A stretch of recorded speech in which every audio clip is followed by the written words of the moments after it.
Soothing story time.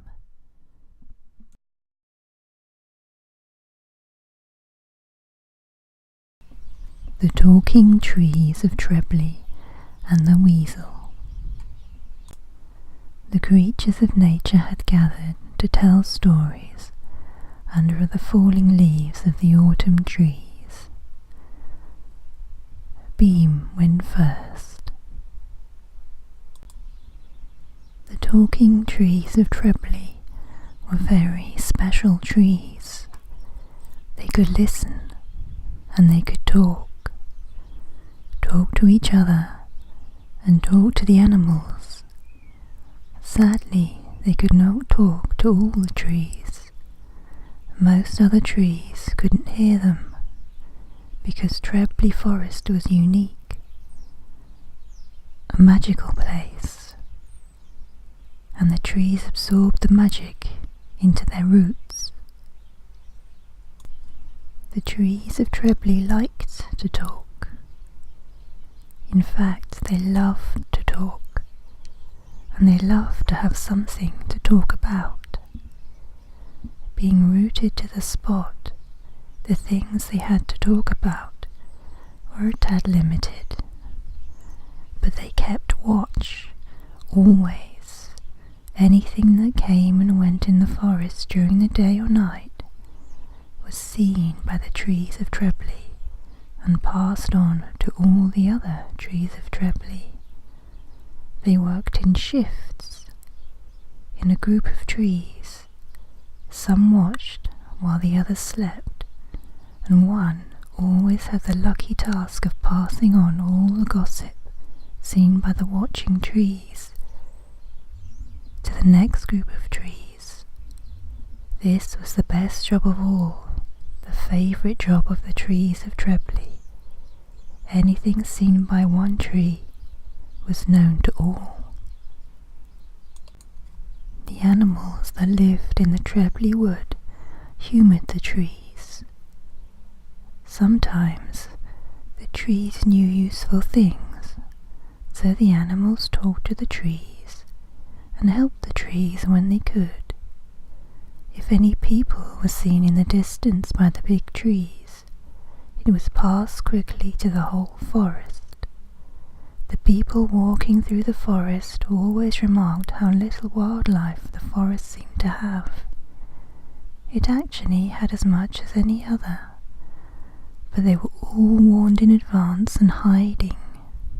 Meanwhile, the trees were busy having a really good look at the person. They would then discuss the person for hours.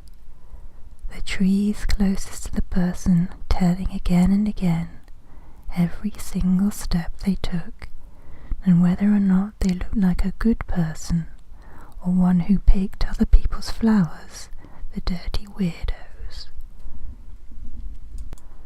The day the squirrel fell out of the tree onto a woman's head and they knocked each other out was still discussed even now.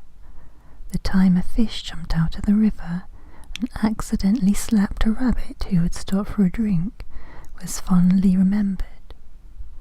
And the time a man got lost in the forest at night and ran round it screaming for hours was the highlight of their whole lives. On the day of the story, there wasn't much happening. The same old thing. Insects walking or flying about, little creatures running about.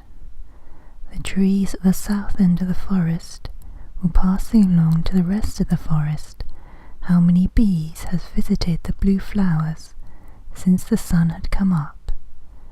It was slightly less than yesterday, and this was a hot topic. Then one of the tallest trees saw a weasel in the distance, coming through the undergrowth towards the forest. There was now a new hot topic from the south. There was a short debate as to which weasel until it was close enough to see. This particular weasel had a red coat. In fact, out of all the weasels in the trees of Trebbly Forest, it had the reddest coat. So he had been given the name the really very reddest weasel of them all. Many of the animals thought the names given to them by the trees were stupid, especially Big Bum Badger, and looks like all the other ones Sparrow. The fierce and fighty hedgehog had got accidentally trapped inside a walker's bag and was now in a different county, and most sneaky ant had been squashed alive when Big Bum Badger had sat on him. There were also a number of creatures in the forest called This One, That One, and Not Sure. The names for the woodpeckers were very rude, and I will not say what they are. Well, the trees spied the really very reddest weasel of them all, behaving in a very odd way. Rather than running along as normal, stretched out like a tube with legs, he was bent over, his back arched in the air, nose and tail to the floor, and moving on fast but tiny footsteps, his white tummy hidden, like a loop with legs. Minnie, minnie, minnie, minnie, minnie, minnie, minnie. Along he went. Well, this went round the forest faster than you could say, "What a weird weasel. Why walks that way?" The theories began. Following a nice scent on the ground, tummy ache, and just being a weasel, which is an odd thing all in itself, were the three favourite theories. But there were many more. Smuggling a banjo was my favourite, as banjos are bigger than the weasel's tummies, and it makes no sense, but it is fun. The really very reddest weasel of them all stopped and looked suspiciously around, and then up at the trees, who tried to pretend they were not interested and were looking elsewhere. Then the weasel carried on past I wouldn't want it up my trunk Beetle, who was crawling along through the grass. Well, the suspicious behaviour sealed it. This weasel was up to something, and it was up to the trees to find out what. It was their duty. They knew it was. So they watched the scuttling weasel as he made his way to the forest edge. The theories continued to fly from one branch to another branch, from north, east and west. The south Trebbly trees felt a sense of pride that they were the first to work out the strange ways of the weasel, the infamous ways, for could the really very reddest weasel of them all be up to something good? No, not sneakily. It must be bad, unless it was an injury or a banjo. He was carrying something. The first tree to see it cried out triumphantly in Trebbly tree language, which thankfully the animals couldn't hear. Otherwise it would rather have given the game away. So now the trees' cries were at fever pitch. What is it? What is the weasel carrying? Was it round, pointed? Could it be something stolen from a person? Was he a thieving weasel? It would explain the sneaking. He was a thieving weasel. The trees all tutted and shook their leaves. We should make that thieving weasel give it back. The trees agreed, but how? Psst, bzzz, psst, bzzz. Some of the trees by the blue flowers attracted the attention of some of the bees. Psst, he's a thieving weasel. Bzzz, yes. Bzzz. We're not sure he's stolen it from a person. Bzzz. I know. They might come here. We need you to sting the weasel and make him give it back. Bzzzt, okay, bzzzt. The trees were very pleased with themselves. So the weasel came scuttling in his odd way into the forest. Just as he got under the shade of the trees, a bee flew over and stung him. He jumped up and scuttled away even faster, still bent over. Bees followed him. A line of determined bees chased the really very reddest weasel of them all. He turned one corner and tried to hide behind a tree, but a bee, bzzz, stung him right on the ear. Bzzz, thieving weasel, bzzz. The weasel ran, still bent over, pursued by bees. Bzzz, give it back, bzzz. Give what back? The really very weasel of them all said. Bzzz, what you stole, bzzz. I haven't stolen anything. Bzzz, stole from a person, bzzz. No, I didn't. Bzzz, what is it, bzzz. I bought it. I found a coin in the grass and took it and swapped it for this. Bzzz, not a thieving weasel, bzzz. No. Bzzz, sorry about the ear, bzzz. The bees flew away, back to the blue flowers. The trees watched the weasel.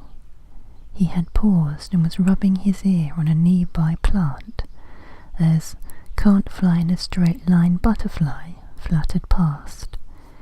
In tree language there was a cacophony of voices. Was it true? Was he a thieving and lying weasel? Bees only had tiny, tiny brains and would be deceived easily. Did he buy it? If so, what is it? Why didn't he tell the bees what it was? That was the line repeated over and over again. Why didn't he say what it was? The talking trees of Trebbly decided that the really very reddest weasel of them all was a bad weasel, possibly a thief, definitely a liar, and possibly an even worse unknown bad thing. What could it be? The trees of Trebbly watched the weasel as he trotted along, bent over.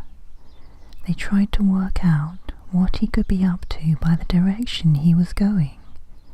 He wasn't going into the middle of the forest, but more close to the edge. In that direction was the bare bit of ground where all the grass had died away when it got really hot and there was no rain. Then farther along from that was the bridge over the stream.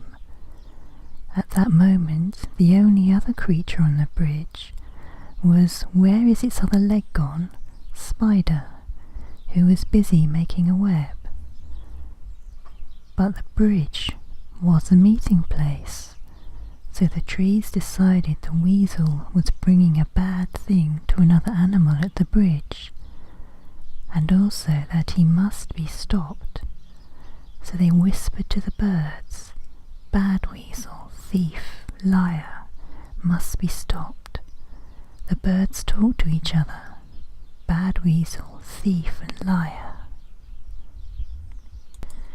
As the really very reddest weasel of them all scampered along in the direction of the bare patch of ground, a bird flew over his head.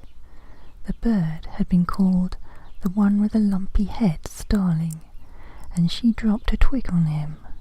He stopped and looked up. The trees gasped as he looked up. He stretched up and they could see he was carrying a small packet of something. What could it be? While the really very reddest weasel of them all was trying to work out if there were any more twigs going to fall on his head, the trees were working out what the packet was. What would another animal want a packet for?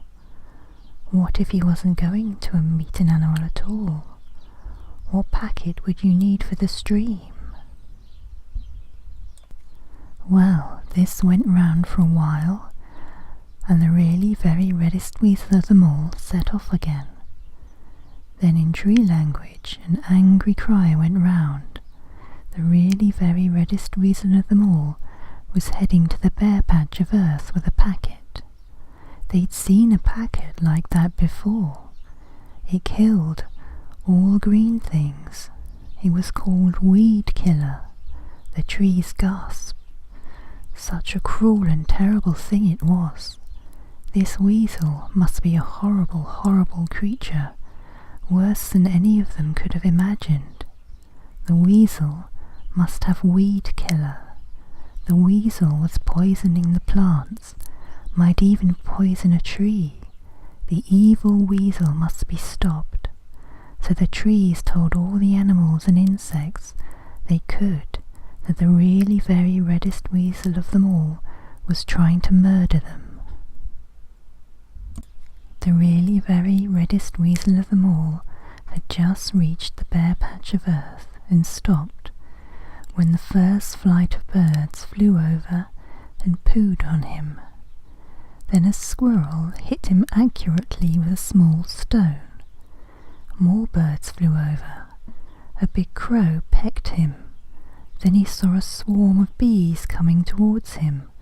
Behind them, a flock of jackdaws. He was struck with more stones, so he dropped the package and ran. He ran all the way to the bridge, but there was a fox at the other side of the bridge.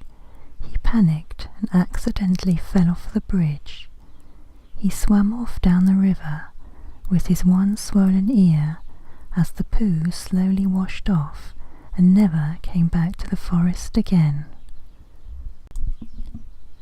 The tree nearest to the bare patch of land had a good look at the packet the weasel had dropped.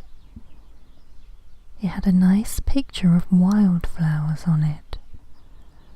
The trees managed to persuade the fox to get the packet and bring it closer to the trees for them to see what it said. It was a packet of wildflower seeds that the really very reddest weasel of them all had got from the people in exchange for a coin and brought to the bare patch of ground to fill the bare patch of earth with flowers. The trees said nothing for a while. It is rare that anyone sees an embarrassed tree, but if you had looked at the trees after the weasel fell off the bridge and swam away, that is what you would have seen, a large group of very embarrassed trees. Eventually they told the animals and insects what they had done. The animals and insects told them that they were very stupid trees and ignored them for a whole week. The really very reddest weasel of them all found another forest to live in, and because he was a nice weasel, made a few friends, and was glad to live in a place where the trees were sensible. The end.